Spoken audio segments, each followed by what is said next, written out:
Good evening and welcome to Searching the Scriptures. This is going to be Judges 13, Part 1, and today's date is April 13th, 2022. And I'll go ahead and read from Judges 13, 1 to 5. And the children of Israel did evil again in the sight of Jehovah, and Jehovah delivered them into the hand of the Philistines 40 years. And there was a certain man of Zorah, of the family of the Danites, whose name was Manoah. And his wife was barren, and bare not. And the angel of Jehovah appeared unto the woman, and said unto her, Behold now, thou art barren, and bearest not, but thou shalt conceive, and bear a son. Now therefore beware, I pray thee, and drink not wine nor strong drink, and eat not any unclean thing. For lo, thou shalt conceive, and bear a son, and no razor shall come on his head, for the child shall be a Nazarite unto God from the womb. And he shall begin to deliver Israel out of the hand of the Philistines. We are embarking upon chapter 13, and we are introduced to the next judge, who is Samson, that comes on the scene. And Samson judged Israel between the years 1128 BC and 1108 BC, according to the biblical calendar of history. Immediately, we are confronted in verse 1 with a very familiar refrain. And the children of Israel did evil again in the sight of Jehovah, and Jehovah delivered them into the hand of the Philistines 40 years. We witnessed this same scenario previously in the following citations, which shows the ongoing sinfulness of God's corporate people. And this serves to highlight a very important biblical axiom, and that is that unless one is born from above and God works in that person to will and to do of his good pleasure, as we read in Philippians 2:13, each of us would fall into the same trap that national Israel or the New Testament churches and denominations did. Regarding these two entities that God used as the outward expression of the kingdom of God, it was certainly not because of their faithfulness, but rather because God was in their midst, and because of his faithfulness altogether that produced any kind of spiritual blessing. So this is actually going to be somewhat of a review as we go back and look at these same citations that we are confronted with here in verse 1 of chapter 13. And we'll start with Judges 2, 11 through 14. Judges 2, 11 through 14. And the children of Israel did evil in the sight of Jehovah, and served Baalim. And they forsook Jehovah God of their fathers, which brought them out of the land of Egypt, and followed other gods, of the people that were round about them, and bowed themselves unto them, and provoked Jehovah to anger. This is precisely what God told them not to do prior to entering the promised land. One of the main commandments he gave was stay away from the gods of the Canaanites. Do not worship them. Do not bow down to them. And this is precisely what the Israelites did. We can also go to Judges 3, 7 through 8 and 12 through 14. And the children of Israel did evil in the sight of Jehovah, and forgat Jehovah their God, and serve Baalim and the groves. Therefore the anger of Jehovah was hot against Israel, and he sold them into the hand of Shushan-Rishathaim, king of Mesopotamia, and the children of Israel served Shushan-Rishathaim 8 years. And then we can go to verses 12 and 14. And the children of Israel did evil again in the sight of Jehovah, and Jehovah strengthened Eglon, the king of Moab, against Israel, because they had done evil in the sight of Jehovah.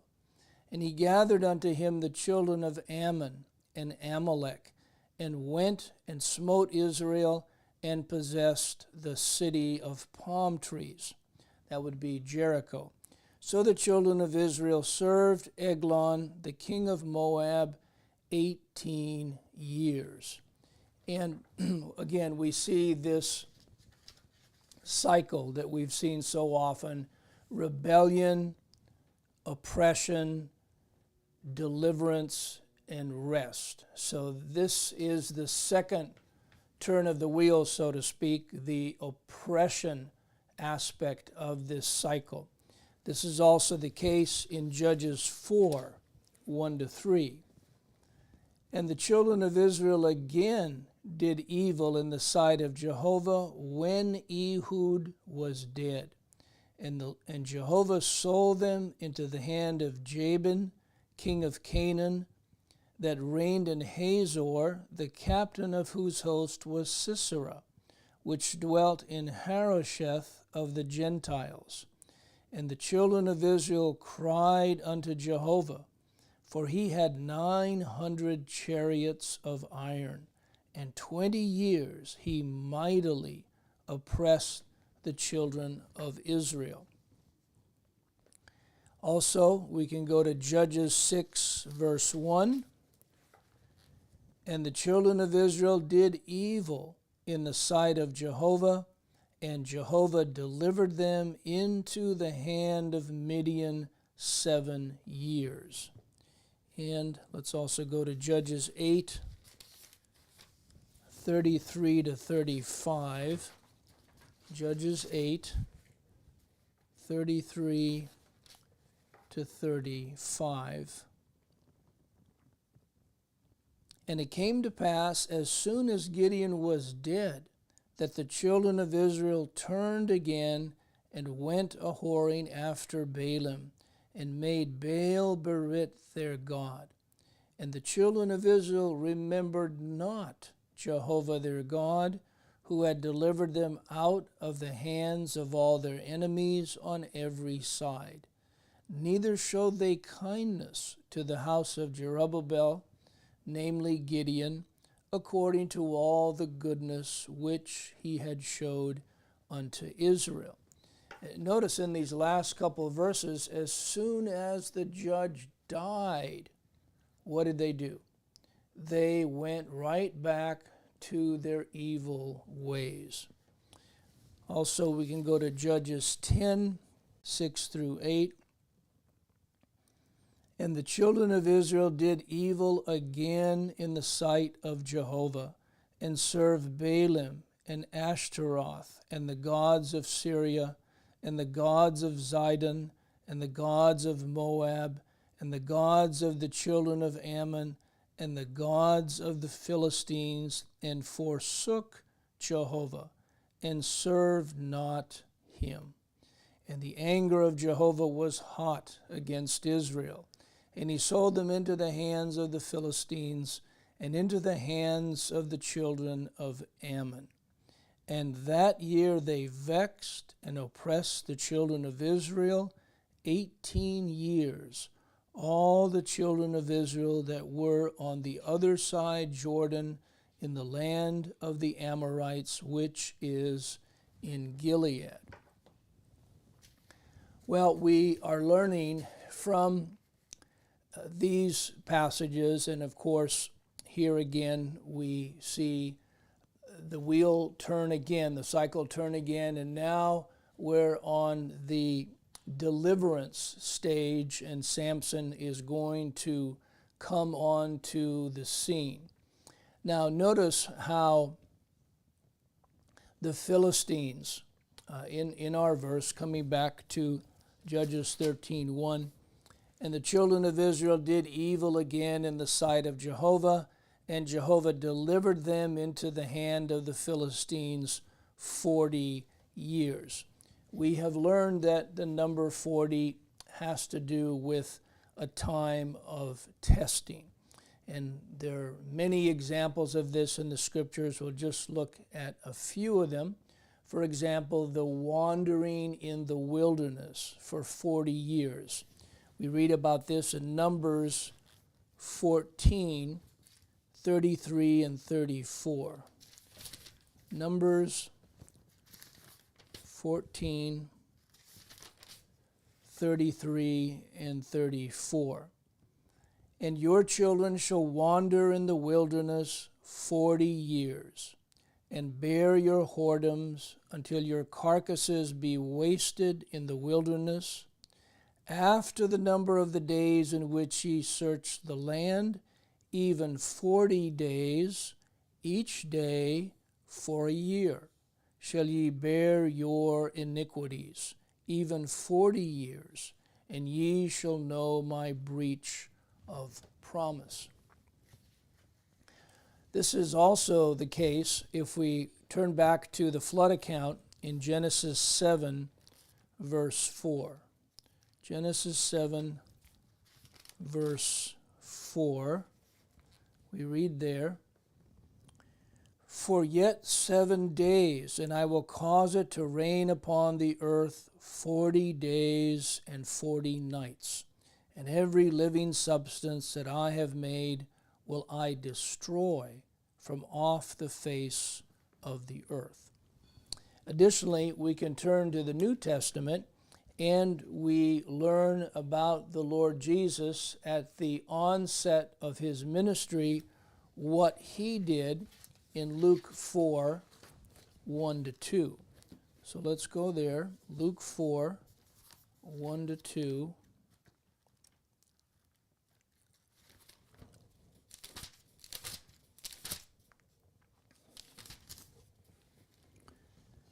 And Jesus, being full of the Holy Ghost, returned from Jordan. Remember, he was baptized at the start of his ministry by John the Baptist. And now immediately it says, and was led by the Spirit into the wilderness, being 40 days tempted of the devil. And in those days he did eat nothing. And when they were ended, he afterward hungered. Well, let's go on to verse 2 in our study of Judges 13. And there was a certain man of Zorah, of the family of the Danites, whose name was Manoah. And his wife was barren and bare not. We're going to take our time in analyzing this verse as it contains quite a bit of background information which will be very useful in helping us to grasp the spiritual nuances of the gospel that God has hidden in this verse.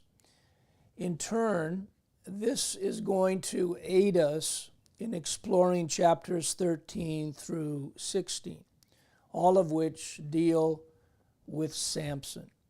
And we know that Samson is a great type of Christ, and in fact, one of the heroes of faith mentioned in Hebrews 11:32. So let's go to Hebrews 11:32.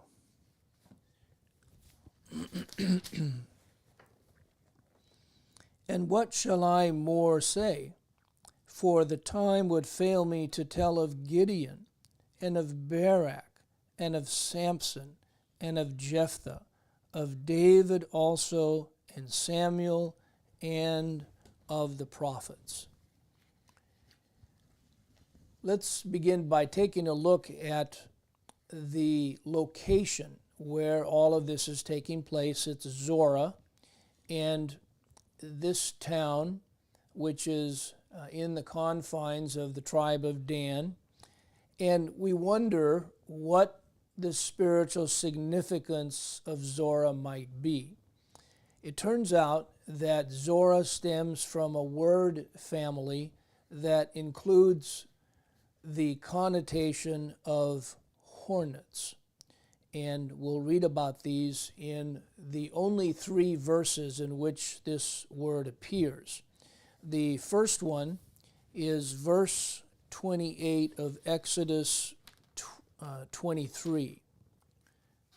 So let's go to Exodus 23, and this is translated hornets in verse 28, and I'll read verses 22 to 30 to get some of the context. But if thou shalt indeed obey his voice, and do all that I speak, then I will be an enemy unto thine enemies, and an adversary unto thine adversaries. For mine angel shall go before thee, and bring thee in unto the Amorites, and the Hittites, and the Perizzites, and the Canaanites, the Hivites, and the Jebusites, and I will cut them off. Thou shalt not bow down to their gods, nor serve them, nor do after their works, but thou shalt utterly overthrow them, and quite break down their images. And ye shall serve Jehovah your God, and he shall bless thy bread and thy water, and I will take sicknesses away from the midst of thee. There shall nothing cast their young, nor be barren in thy land. The number of thy days I will fulfill.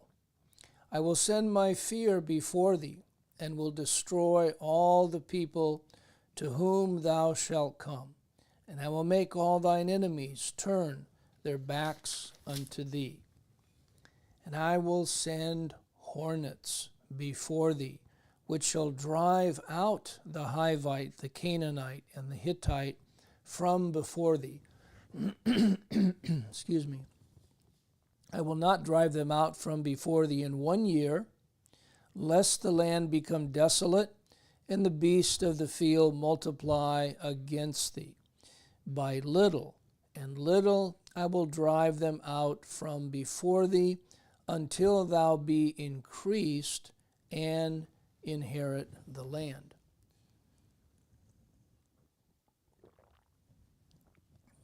So we see where the Israelites did not obey, as we read, as I mentioned initially in today's study. But this was God's command, and he said that he would drive out the Canaanites and the Hittites and all these other 7 nations that dwelt in the land of Canaan. We find something similar in Deuteronomy 7, 12 through 24 as well. And in verse 7, this term, hornets, is again translated this way. So Deuteronomy 7, 12 to 24. Wherefore it shall come to pass, if ye hearken to these judgments, and keep and do them, that Jehovah thy God shall keep unto thee the covenant and the mercy which he sware unto thy fathers. And he will love thee, and bless thee, and multiply thee. He will also bless the fruit of thy womb, and the fruit of thy land, thy corn, and thy wine, and thine oil, the increase of thy kine, and the flocks of thy sheep, in the land which he sware unto thy fathers to give thee. Thou shalt be blessed above all people. There shall not be male or female barren among you, or among your cattle.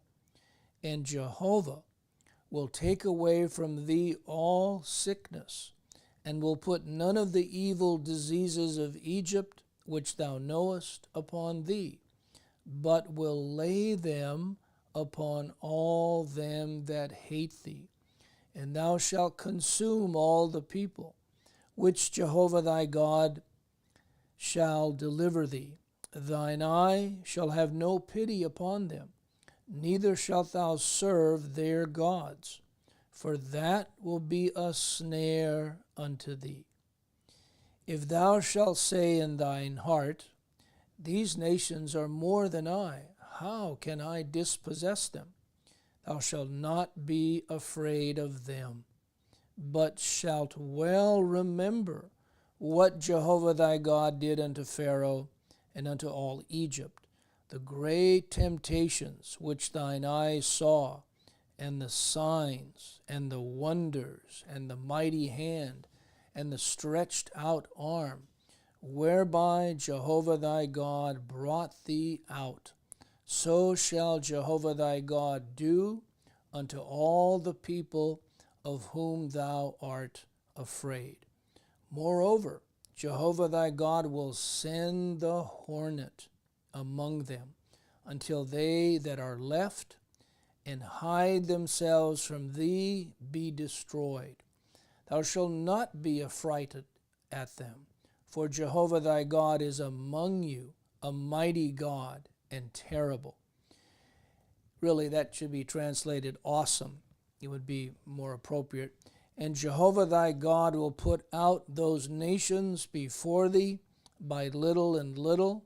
Thou mayest not consume them at once, lest the beasts of the field increase upon thee. But Jehovah thy God shall deliver them unto thee, and shall destroy them with a mighty destruction, until they be destroyed. And he shall deliver their kings into thine hand, and thou shalt destroy their name from under heaven. There shall no man be able to stand before thee, until thou have destroyed them. We can also look at one other passage, which again is very similar, Joshua 24, 11 through 13.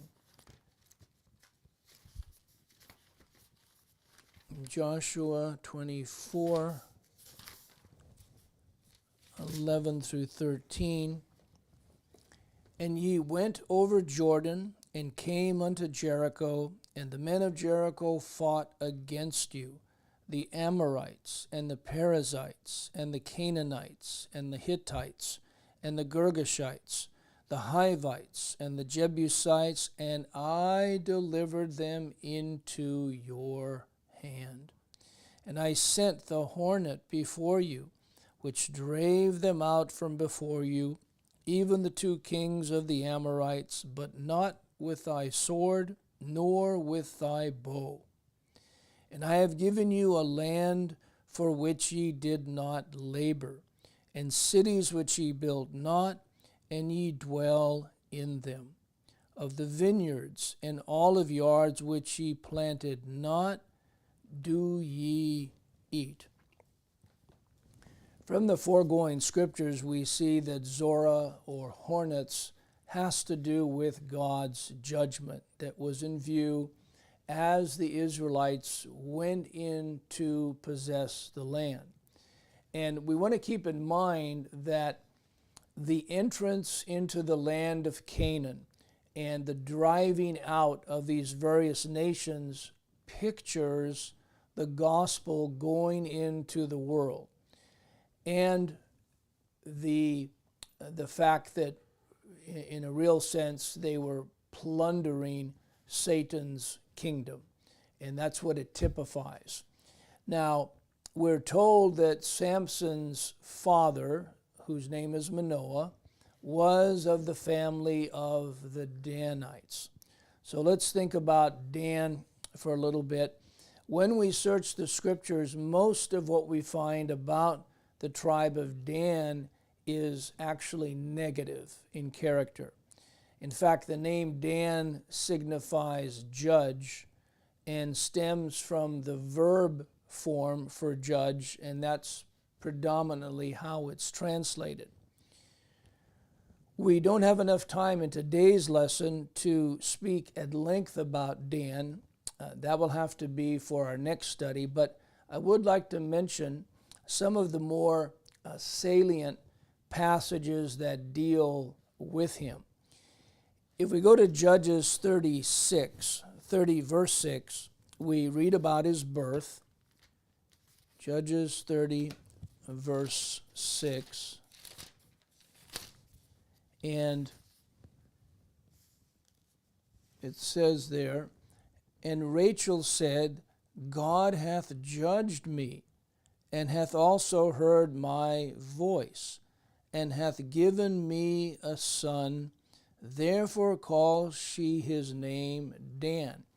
Dan was actually born through Rachel's handmaid, Bilhah. And what's interesting about Judges 30, verse 6, is that I said a little earlier that Dan, which means judge, stems from the verb form for judge. And in Genesis 30, verse 6, the verb form is hath judged, and then we have the name Dan. This is also the case in Genesis 49, 16 and 17. And here we see this prophecy. Verse 1 says, "And Jacob called unto his sons, and said, Gather yourselves together, that I may tell you that which shall befall you in the last days." And then in verses 16 and 17, we read this regarding Dan. "Dan shall judge his people as one of the tribes of Israel. Dan shall be a serpent by the way, an adder in the path, that biteth the horse heels, so that his rider shall fall backward."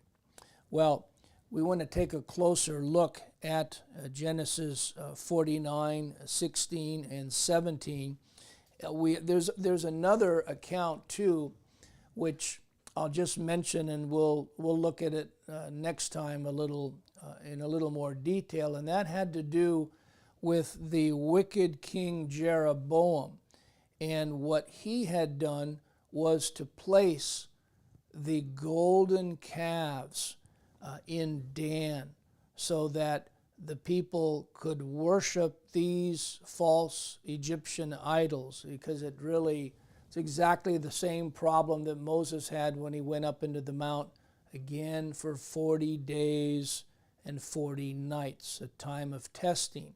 And God says, you need to get back down, because your people have gone a-whoring after these false gods.